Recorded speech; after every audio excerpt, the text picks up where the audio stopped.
Welcome back to Picking Winners. I'm your host, Tony. That is Nate.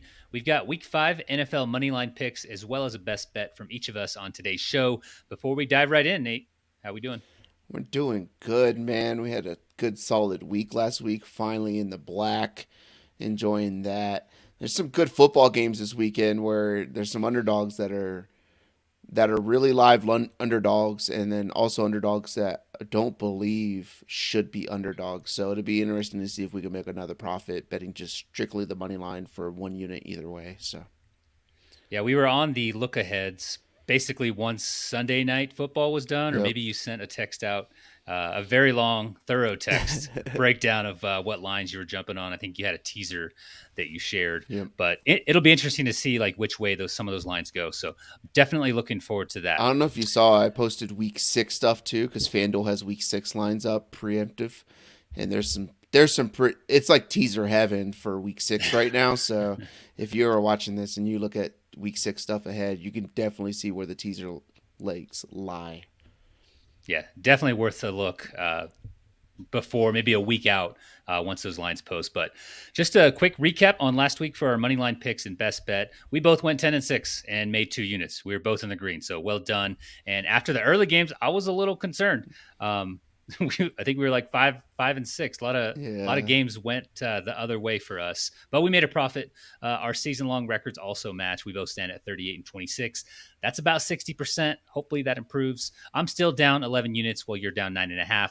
We've got the records, the profits and losses, the best bets to this point, all on the graphics on YouTube if you are watching for our visual learners. Any commentary there, Nate, before we move on? No, I was thinking about it earlier today. So I think over the weekend, I'm going to try to go through and look because I mentioned that stat where they say it's like 85% of the teams who win games cover the spread, like historically or whatever. So I want to see if we were just to bet the spread for teams that we thought would win, what would the numbers look like? So next week, tune in next Thursday when this video comes out, and we'll have that there for you too. So I'm just intrigued by it, so I kind of want to do Yeah. some of that work, and we have all the sheets and everything, so it'd be Yeah, interesting. we're keeping the receipts. Yeah. Looking forward to seeing what that number is. And I'll mention it here again. We have been wagering whatever it takes to get to 1 unit of profit if our pick is correct. Yep.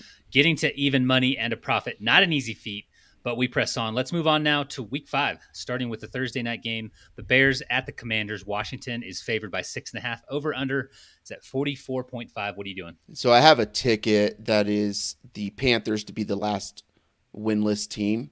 So I'm really hoping that the Bears can win this game on Thursday night because I think it'll cash out at that point if the Bears win. Yeah. But I don't think the Bears are going to win. This team is in shambles. You got Chase Claypool, who's not even with the team, and they're like, just stay home. He's upset at something. I don't know what Chase Claypool's upset at Yeah. over. You were there to block.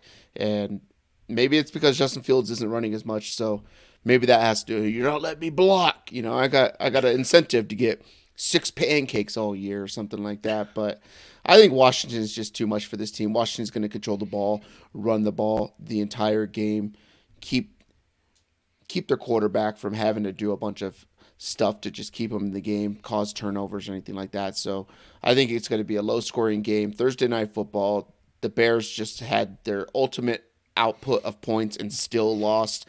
And then it comes back to earth, and it's like, hey, you're still the Bears. We're going to keep hold of this first and second pick overall because they have the Panthers pick because they got that trade for Bryce Young. And then they'll Yeah, it's still looking good. screw up the draft anyways, right? And not draft a quarterback, or if they don't go quarterback, they're not going to draft things that are their needs. So give me Washington to win this game. All right, I heard it somewhere else or read it somewhere else, but last week the Chicago Bears snatched defeat from the jaws of victory. How did they do that? No one knows. It makes no sense. They had the game. What were they up? Like, was it 21 28-7? points. Yeah, 21 21 points points, with 3 4 scores. minutes Yeah, left in the third. not great. This week they get the Commanders, and Washington has looked competent on defense and a little hit or miss on offense, but Commanders are 17th in the NFL in defensive efficiency. Chicago's next to last. I believe Washington, I'm right there with you, is a much better team at this point. I've also got them winning this one. Nice. Moving on to the London game, another early one for us. Jacksonville stays in London. They're playing Buffalo. They're technically at Buffalo. Buffalo's favored by 5.5. Over unders at 48. What do you got? I think Buffalo just mops the floor with them. Buffalo's a team that's on a mission where you come into this season and everybody's talking about, oh, the Chiefs and the Niners and Philly. Oh, look at Dallas and what they've done, right? The Chargers, they added Kellen Moore as the offensive coordinator. The Dolphins draft A-Chain and they're super fast. And then for a couple weeks, you see all this other stuff. And then they come out and say, hey, you know that team that you guys thought was going to win the Super Bowl last year? Yeah, we're still here, buddy. And as Joe Burrow's over here limping with a calf and he's mailed it in and everything like that, they're a team on a mission. The Jags came in with some hype too in this season, though they got Calvin Ridley coming back. I think the Bears are out to make statements against every single last one of these teams. And I think the Bears end up beating Jacksonville. Jacksonville's out there looking at castles, getting some crumpets and tea and all this kind of stuff, going over their top Fish five and chips. Yeah, they're getting their top 5 British things in, that we just did on the last episode of the recap. Nice. But I think Buffalo still beats them by over 5.5 as well, too. So give me Buffalo. It's Devon A-Chan, Nate. Sorry. Get it right. I apologize. Yep. Well, you're the guy who said that we're going A-Chain. I'm just trying to appease you, the host of the show. All right. I'm also taking the Bills here. They contained the Dolphins last week. Their offense looked as good as it has all season, and they're likely getting Von Miller back. I believe he's practicing this week, which would only improve the pass rush, which is already pretty good. I know they won't play a perfect game in back-to-back weeks, but they don't need that in order to beat the Jaguars. So with you as well on the Bills. Moving into the Sunday early games. So first one we have here is Houston at Atlanta. The Falcons are favored by 1. Over-under's low. It's at 41.5. What do you got? There's not a team in the NFL, the CFL, the USFL, the XFL that should be an underdog to the Atlanta Falcons. This team is horrible. Their quarterback stares everywhere that he's going to go and has no peripheral vision of anything around him because he's just not even noticing that there's safeties in the middle of the field right in front of the guy he's trying to throw it to. I think Houston is a team that's rallying together really well. They're meshing really well. They don't have all the dogs out there, but they're playing with each other as a team, as an underdog. And I like to see that kind of stuff. They have the best quarterback that came out of this draft, who should be in Carolina, but they stink too. So give me Houston to win this game on the road in Atlanta, and hopefully CJ Stroud does the dirty bird for everybody in Atlanta as they have Desmond Ridder throwing picks and CJ Stroud leading his team to victory. Yeah, Nate, you tweeted that the Texans might have a good team during Week 4's game, that Week 4 game against Pittsburgh. I saw it, and I resisted liking just based on principle. But I do agree. We thought they may be a year away from winning meaningful NFL games, but they're in the thick of it in the AFC South through 4 weeks and have a shot at starting 3-2. We saw the Falcons struggle on offense last week and really throughout 2023 so far. Ridder, he's making bad decisions. And as always, Arthur Smith is running Drake London and Kyle Pitts out there for cardio sessions every week. Got a fun stat related to Kyle Pitts. On the season, he's got 11 catches for 121 yards. Do you know what Jonnu Smith's got? He's probably got something. Their other tight end? He's probably got something like 19 for 300. Not that bad. 15 catches for 179 yards. Nice. I don't get it. He was with them in Tennessee, wasn't he? He was years ago. All that to say, I like Houston as well. Did not anticipate those words coming out of my mouth just 1 month ago. Yeah. So, yeah. Times have changed. All right, next game, Carolina at Detroit. The Lions are favored by 9. Over-unders at 45.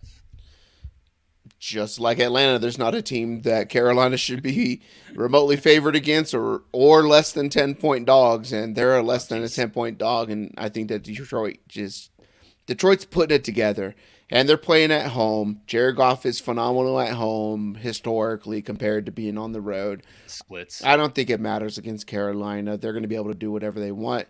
Queue up all your David Montgomery, bench your Jahmyr Gibbs. He's not getting the ball if you play fantasy football. And the Lions are going to get a victory. Boy, was I wrong about the Lions last week. They're getting pressure, as we mentioned on the recap. They're running the ball very well with Montgomery. They're playing good football. They look like a playoff team. Obviously, the Panthers do not. I think Detroit wins this, and that line indicates that I'm not alone in that thinking. So with you on the Lions as well. Next game, Tennessee at the Colts. Indy's favored by 1.5. Another strange one. Over-unders at 42.5. What do you got? Have you seen anything about Jonathan Taylor actually playing football for the Colts this week? I haven't. I don't know. They said he's supposed to return to practice tomorrow on Wednesday or today when people are watching this, because we know all of you guys click on that thumbnail as soon as it comes up because you're subscribed and you get the notifications and all that kind of stuff.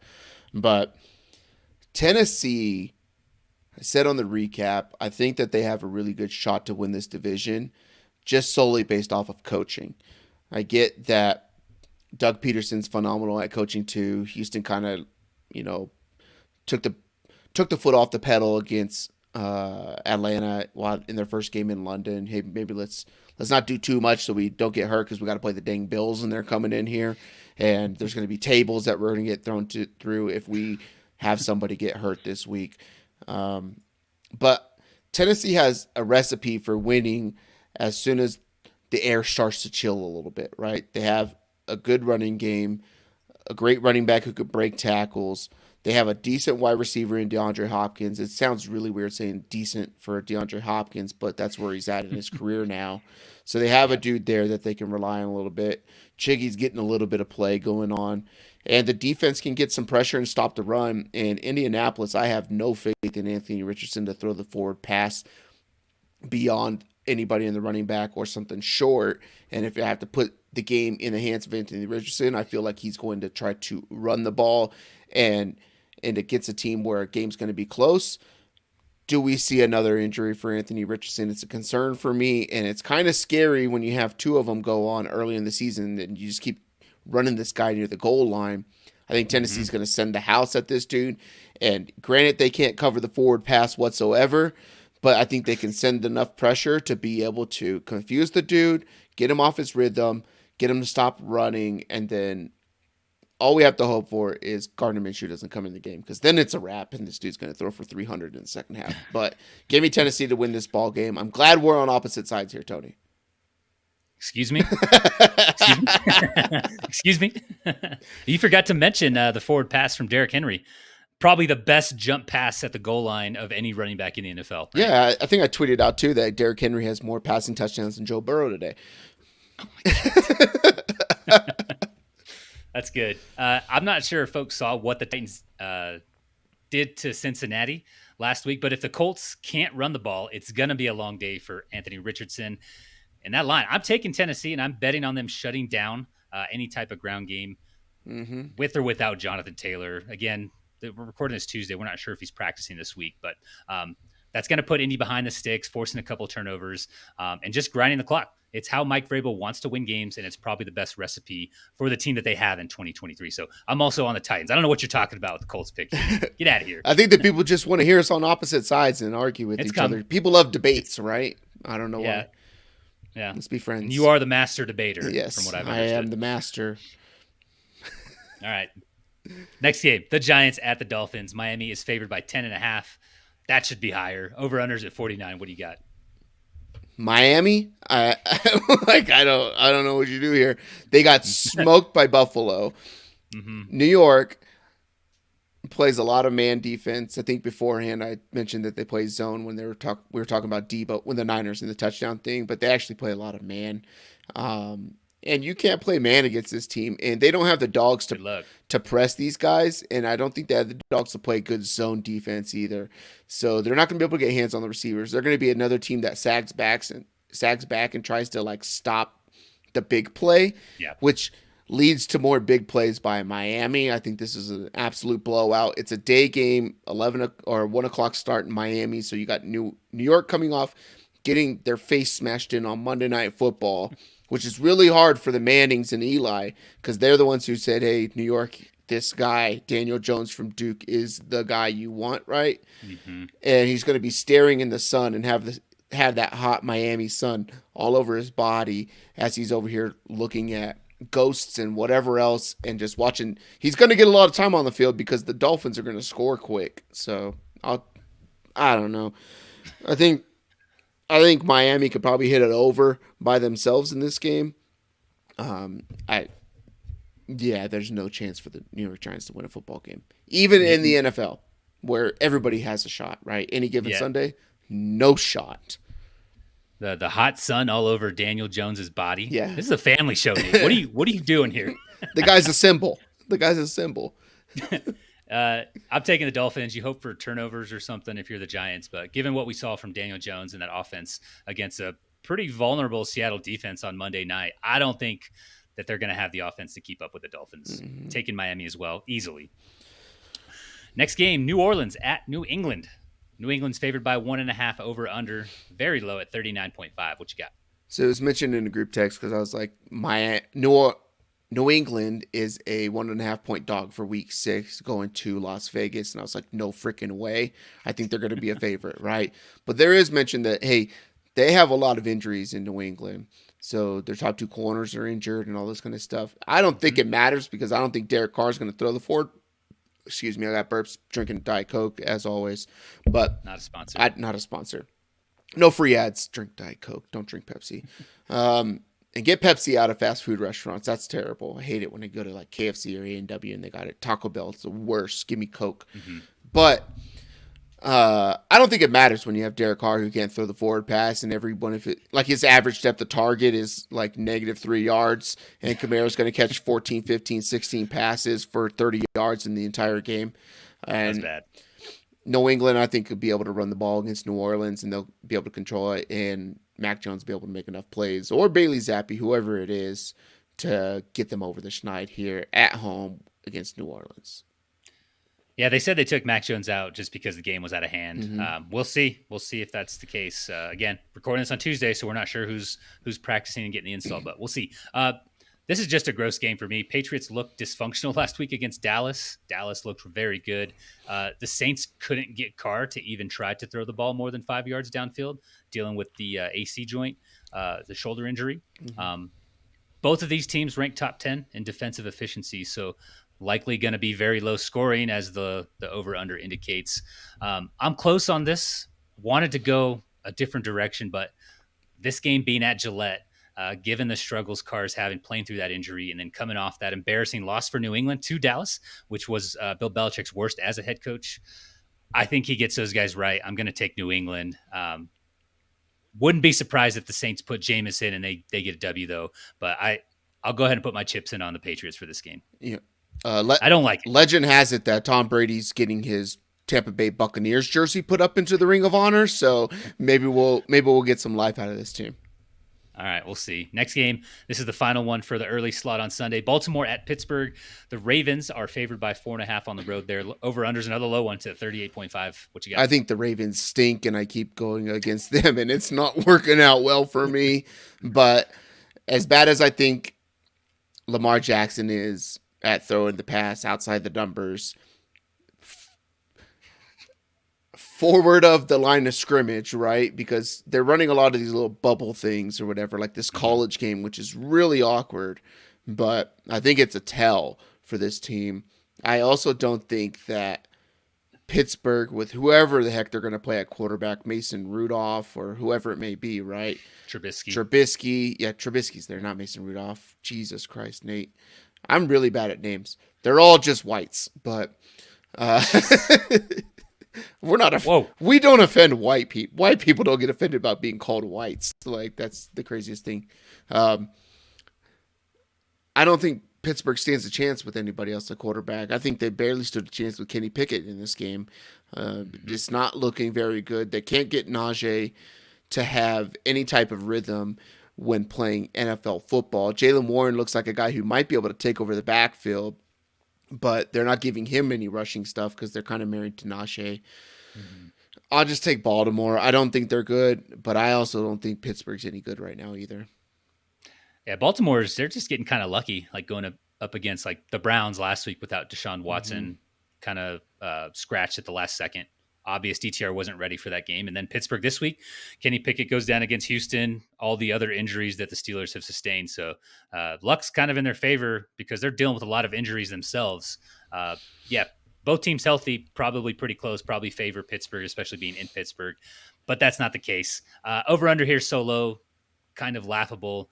I don't really care how injured Baltimore is, though. It should have factored in last week had Deshaun Watson played.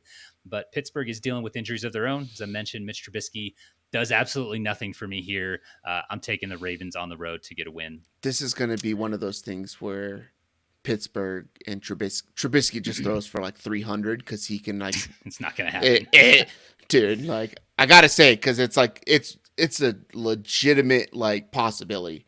Honestly, believe it. Like the guy's been in the league for a long time.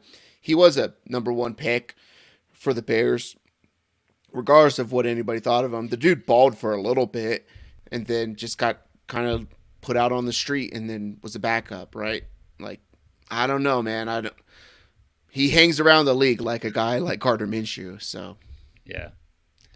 I don't think that's going to happen, but it's nice that you're putting it out there just in case. Make sure you take a timestamp so you can clip this later if that does happen. Might be like a little single game parlay thing if you're into that kind of stuff. I don't recommend parlaying, but that'd be fun to do.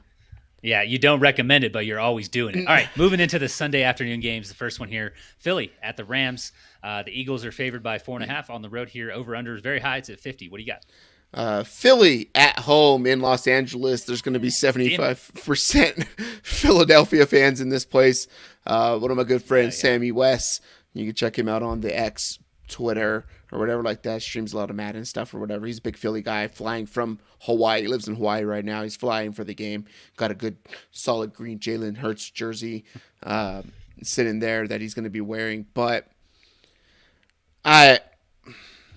the Rams are another team where I'm like, oh, this team stinks, and they just keep winning games, and they keep passing, and they're doing well, and Stafford's standing up still, even though he's just getting demolished back there. It looks terrible. He's taking some shots. But I'll still take Philly to win this game. I think they can control the ball, run the ball. It sounds weird, not afraid of Aaron Donald at this point in his career against his offensive line, so I think that they'll be able to scheme and scam their way into getting a victory in Los Angeles. It's not that you're not afraid of Aaron Donald. It's just that you're not afraid of anyone else. Yeah. So feel free to put 2 or 3 of your guys on Aaron Donald every play. Yeah. So I don't know if Sammy listens, but that dude on Twitter, he shares a lot of cool shit. Like if you're into fitness and exercise and he's jacked. Like eating healthy. Yeah, he shares a lot of stuff for free. Yeah. So definitely give that dude a follow. Like if you follow Nate or I. We interact with him a little bit. But as great as the Rams have played in a pair of wins and a decent game against the Niners, they're getting an opponent this week I don't believe they're prepared to deal with in the trenches. Philly's offensive line is ranked as the top unit in the league. The defensive line is amongst the best in the league. That's not going to be great for the Rams with their patched up offensive line. They've had some injuries there, and they rank bottom 5 or 6 in the NFL. I'm getting back in the trenches. I'm taking the Eagles on the road. As you mentioned, it's not even going to be a road game. The stands are going to be greener than a goddamn field, and that makes me very angry, but it's the truth. Next game here, Cincinnati at Arizona. The Bengals come in road favorites. They get a field goal here. Over-unders at 44.5, Nate. What the hell are you doing with this one? We expressed our frustration on your recap episode. Yeah. What are you doing? It's a good thing they're not in Paul Brown, but maybe Arizona will light some beacons for them. Like, hey, bring out your dead. Bring out your dead. I don't think Cincinnati is playing for anything this year. I think that they all kind of just feel like, hey, it's a done cause. Joe can't move. The calf thing, he came back because he's trying to win ball games and be with the team and, all this kind of stuff. Got paid a bunch of cash. But I just think that they're not in it. You're hearing Jamar Chase like, I'm always fucking open in pressers and stuff like that. Like, that's not something you want. I told him to sit and all this kind of stuff, right? There's a little bit of turmoil when this team has been in the AFC Championship game, a couple years, been to the Super Bowl, and they have all the star-studded cast, but now they paid the quarterback and have to find a way to keep everybody else in line too, and people to block for this guy, and they can't block for this guy, and he's immobile, and it just looks bad. They don't look like they're into playing football this year. They're struggling to run the ball with Joe Mixon because of that offensive line. There's not much of a threat to throw the ball. They did throw the ball only on Tennessee, who was terrible. Not on Tennessee, who they throw the ball on the week before. Was it Los Angeles, right? It was the Rams. Yeah. So they threw the ball on the Rams, but who doesn't? Minus, I guess, Anthony Richardson. But Arizona's a feisty team, man. They should probably have 3 wins in this season already. They're up big in first halves and haven't been able to close. They have something to play for in that locker room. Everybody shit on their coach for saying, hey, do you have that fire in your gut? Anybody drive to the stadium? Anybody ride their bike, walk, take the bus? Any of that kind of stuff sounds kind of weird, but he's got those dudes playing, man, and they love Josh Dobbs there. Josh Dobbs is funny. He's going into the team store after games looking for his jersey, good. And it's not there. And he's like, oh, whatever. And they finally got his jersey in there. He had to go make a custom one for his own jersey, right? But I think that Arizona has a lot more to play for, a lot more pride in what they're doing. They haven't done much. People don't think that they're a good team, all this kind of stuff, right? So they have something in them. And I think they can take advantage of that against Cincinnati. I'm taking Arizona to win the game.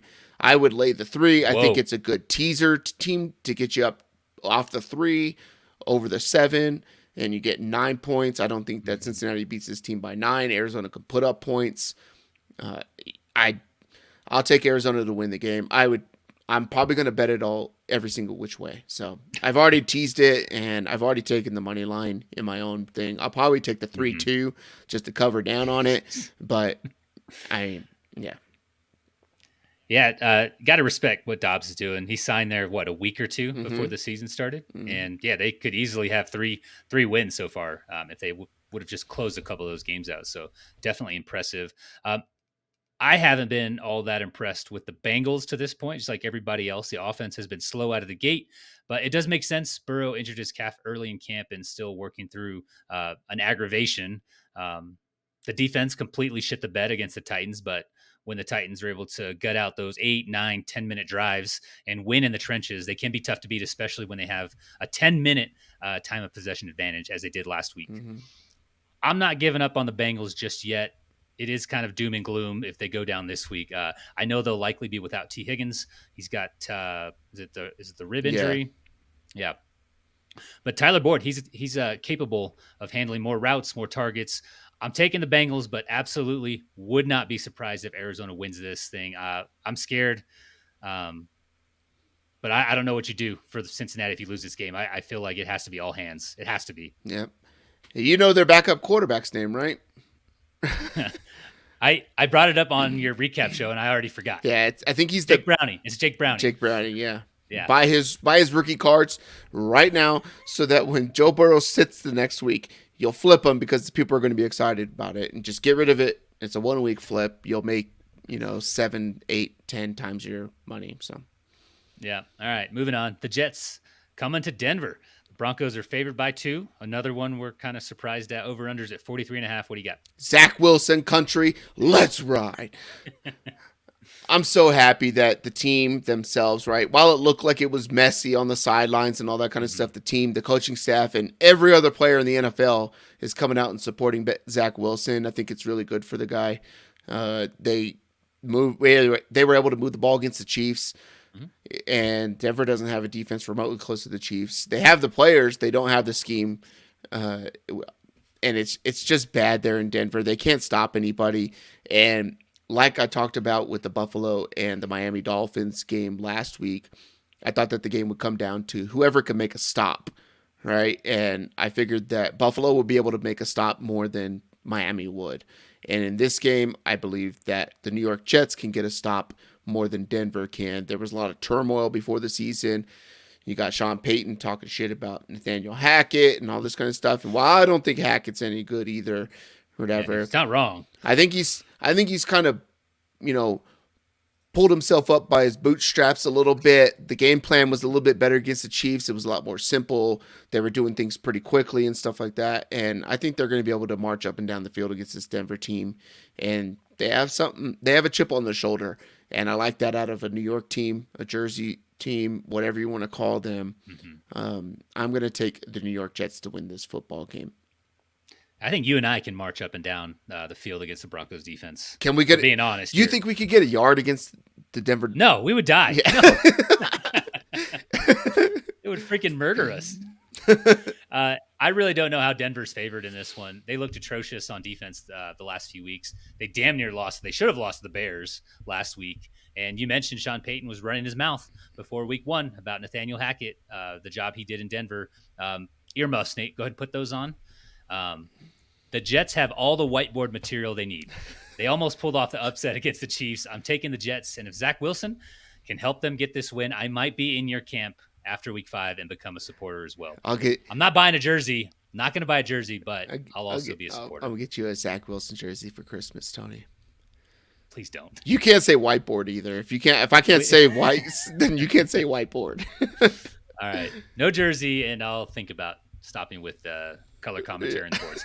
All right, final afternoon game here. Kansas City at Minnesota. The Chiefs are favored by 5.5 on the road here. Over-unders, another high ones at 52.5. What you got? Kirk Cousins throws for as good as this dude is at football, right? And he's been good for years. For some reason, they just struggle to win games, but he's still putting up all the numbers and leading his team. And he seems like the ultimate competitor. You'd want him as your quarterback on any team, and anybody who's saying that has that they wouldn't, should they not have their own quarterback, right? So say you don't have Josh Allen or Mahomes and all this kind of stuff, you'd probably like to have Kirk Cousins on your team. But the Falcons would like to have Kirk Cousins on their team. Oh, God, man. They'd be so good with Kirk Cousins. Woo, Kyle Pitts be a first-round pick next year. It'd be nuts. But there always seems to be just one boneheaded play. And in this one boneheaded play, he just like, you know what? I can get the tackle. I'm going to run and aim myself for the 20-yard line on the other side of this field after I threw a pick at the goal line. And then just be like, then he just gets smashed. It's the greatest thing in the world. And I think that, this one's hard because it can go either way. It's not like Kansas City's shown to be like extremely dominant or anything like that. But another game where who can get one stop? I think Kansas City can get one stop over Minnesota more than Minnesota can stop these guys. They're going to be blitzing man heavy all day. Tony, let me tell you about this guy. He's a great wide receiver. He's been able to catch the ball. He's not dropping the ball anymore after week 1. His name's Kadarius Toney. He's going to have himself a day. Let's go. Give me the Kansas City Chiefs. I don't mind Kadarius Toney. I like him with the Giants. I like him with the Chiefs. He's not going to be on the field all season, but he's pretty explosive. He's healthy pretty right electric. now. He's healthy right now. Yeah, I'm taking the Chiefs in this one. Minnesota, they just don't seem right. They're losing those one-score games this year where they won them last year. We've talked about that ad nauseum. They're coming up a little bit short where they should be winning like these games comfortably against lesser opponents. They're turning the ball over. You kind of alluded to that, whether it's Kirk Cousins, timely interceptions or fumbles. Madison's had some issues there. Something just doesn't seem right. I know Kansas City had a little scare there against the Jets. They've got a pretty good defense, but they'll do Chiefs things, make a stop here and there on defense this weekend, and I think they're going to get the W. I'm on the Chiefs as well. Yep. All right, moving on now to the Sunday night game. This should be a good one. This is Dallas at your 49ers. San Fran, our home favorites. They got 3.5 over-unders at 45. What are you doing here? I'm about to puke. That's what I'm doing. I'm a 49er fan and playing Dallas. I think the game comes down to whoever can get up 2 scores. That's going to be it. If you can get over the 7, I think that team wins and they win outright. I think Brock Purdy can handle the pressure a little bit more better than Dak Prescott. And that sounds weird because he's only been in the league for like a year and only played a handful of games or whatever like that, handful and a half. But he seems like a guy who just kind of like looks around. And he's like, oh, I'm playing NFL football. Or he's looking at it. It's like, man, the sun's really hot. Like, I think I'm going to get me a lemonade after the game. Or he's like, there's no panic in his face no matter what the situation is. And maybe that's just because they're winning ball games and winning convincingly and stuff like that. But back when I thought that the Jets had a legit chance to beat this Dallas Cowboys team and then they got smoked, it was because you can run all over the Dallas Cowboys. They have pass rushers galore.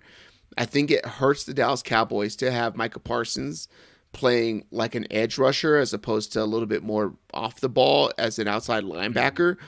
But he's phenomenal at it, right? And they're able to get up. But in a game where it's going to be close, I think you can take Micah Parsons completely out of the game. Him and Lawrence just by running the ball straight at him. And there's no team that runs the ball straight at you better right now than the San Francisco 49ers. Philly's there too. When they get in there, like, hey, we're going to have a drive type of thing. But the 49ers just do it over and over and over. The key here is they brought in Schottenheimer to defeat this cover 3 that the Niners run. They run a little bit more cover 4 now. But they need to stretch the field vertically. They're able to do it. Can they do it against this Niner team this year? This is what they did all the offseason moves for. So it's going to be a close one. These guys play close games all the time. I just Yeah. don't think that it's going to end up happening. They're playing in San Francisco. It's a heated rivalry. Everybody in California hates the Dallas Cowboys unless you're a Dallas Cowboys fan by some reason. But Yeah. give me the Yeah. And Brock Niners. Purdy, Brock Purdy, he doesn't lose regular season games or games where he's just healthy and Yeah, believe he's if he undefeated. So finishes the game, that's 13-0, something like the 12-0. Do you know what the record is? It's pretty I good. don't know, man. Like a lot of people used to say Tom Brady was like the most overlooked draft pick of all time. Where Mr. how long do Irrelevant. we have to get before this guy's like the most mis scouted player of all time? Yeah. We're probably already there. Mm. I admire what Dallas just did to Bill Belichick. Mentioned it was Belichick's career worst loss as a head coach, dropping last week's game to the Cowboys 30-38. You love to see it. This week, Dallas gets the second-ranked offense in DVOA, so efficiency, and the seventh-ranked defense in DVOA there. Dallas has the top-ranked defensive unit there, and I think that will help keep this respectable. You mentioned it's probably going to be close. I agree with you, but I just don't see how they score with the Niners. Their offense is just kind of middle of the pack. They're 16th so far this year in efficiency. San Fran can beat you with zone. They can beat you with man. They'll beat you on the ground with CMC. This should be one of the more fun and competitive primetime games. We've got the Giants like 3 times so far this year in primetime. I don't understand that, but I'm also taking the 49ers with this one. Wanted to go Dallas because we're the same on most of our picks this week. It's kind of weird how that ended up, but I do like San Francisco winning this one at home. Yeah. Final game, Monday Night Football. This is Green Bay at Las Vegas. The Packers come in road favorites. They get 2.5. Over-unders at 44.5. Oh, Jordan Love struggled, and he's going on the road again. But he's playing a Josh McDaniels led team, and those guys stink. I'm going to take the Green Bay Packers. I'm not picking the Vegas Raiders to win many ball games this year. I don't know who they would have to play. It'd have to be someone like Carolina, but even then, I don't even know. Carolina, I think they would even lose to Atlanta. I'm just going down the board. The Bears, maybe, I don't know, but I don't think they're going to win many games, and they're going to be one of those guys who draft a quarterback, even though they have Aiden O'Connell, who played okay, right? But good second half, yeah. and I think he's fairly good, but he's also like 25, 26 years old. He's older, so why not get one of the greatest quarterbacks out of the greatest quarterback classes of all time, right? So, but I'll take Green Bay to win this game. I don't know what's going on with Aaron Jones. He struggled mightily and didn't really play much in that Lions game. Maybe the hamstring is still bothering him or something like that. But Maybe.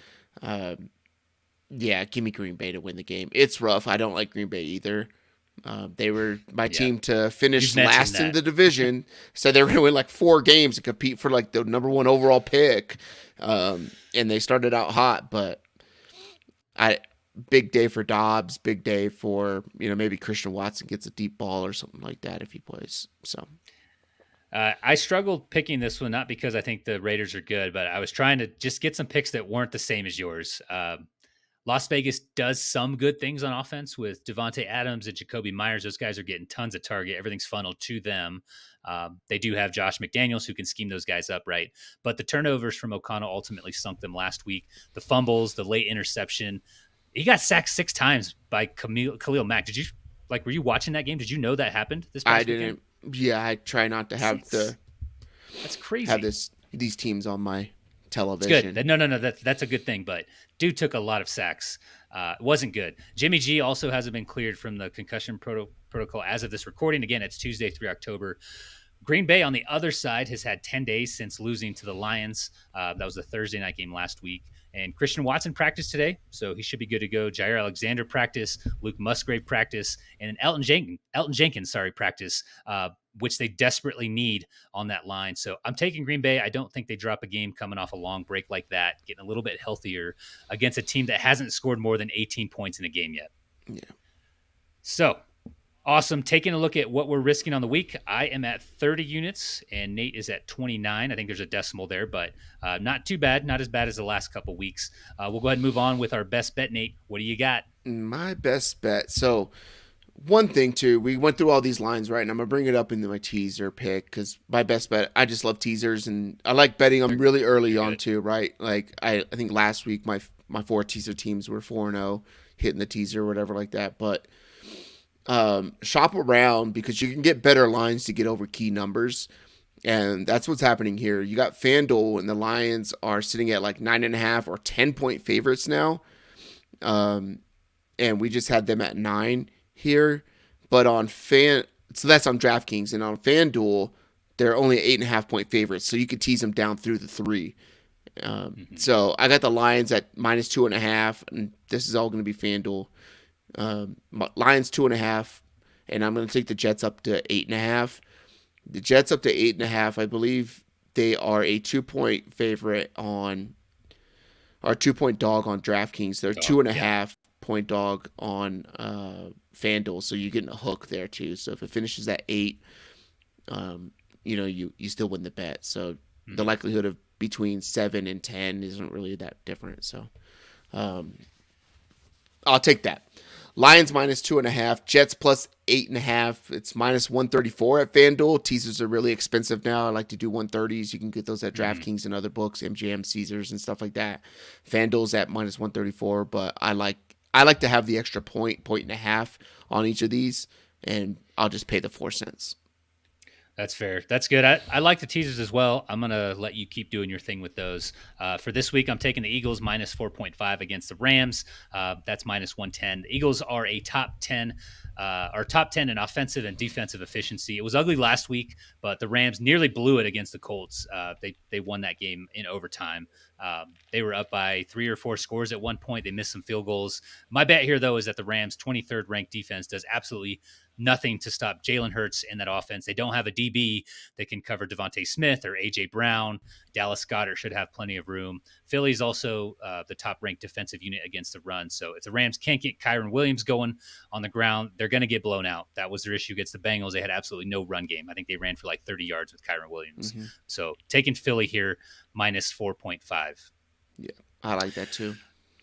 All right, Nate, we're through 4 weeks. That's almost a quarter of the season. How you feeling so far? Got any final words before we get out of here? It was nice to get up a little bit, but it's really just fun to see how just picking teams just to win straight up, right? And if you can be profitable or not, how actually hard it is to do when betting the NFL. So it's been fun, man. I'm looking forward to seeing it over we'll be able to recap 5 weeks, 6 weeks, 7, 8, where we're at the half season. We finally got a plus game or a plus week this last week. And if it doesn't work out this week and there's some upsets, man, we're screwed. It's going to be bad, but we're at 60% so far. So that'll creep up to 65, 67%. So I think we will get in the green. We just got to keep chipping away at it. Yep. We keep learning more and more about these teams and stuff like that. Agreed. So I think that's pretty good too. So yeah, getting those data points helps. 100%. And Atlanta is a team that is just going to be overly favored by the market because they have good defense and good offensive line metrics and all that kind of stuff. And it doesn't play into how good they are at actually being a football team. So. Concur. If you guys are listening in podcast form, please rate and review the show. If you're on YouTube, please like and subscribe. We're just 2 blue-collar dudes using our collective knowledge to talk football and hopefully provide some insight for anyone who's listening. We're hoping to grow this thing into something, and any help you guys can give us would be greatly appreciated. So thank you for the support that we've received so far. We do appreciate it. We'll be back next week with Nate's Week 5 recap, followed by the Week 5 moneyline picks and best bet from us on this show. Have a great week. Enjoy the Week 5 NFL action, and we'll talk to you guys soon. Love you, bye. Jets. Love you, bye. Not there yet. Come on, we gotta get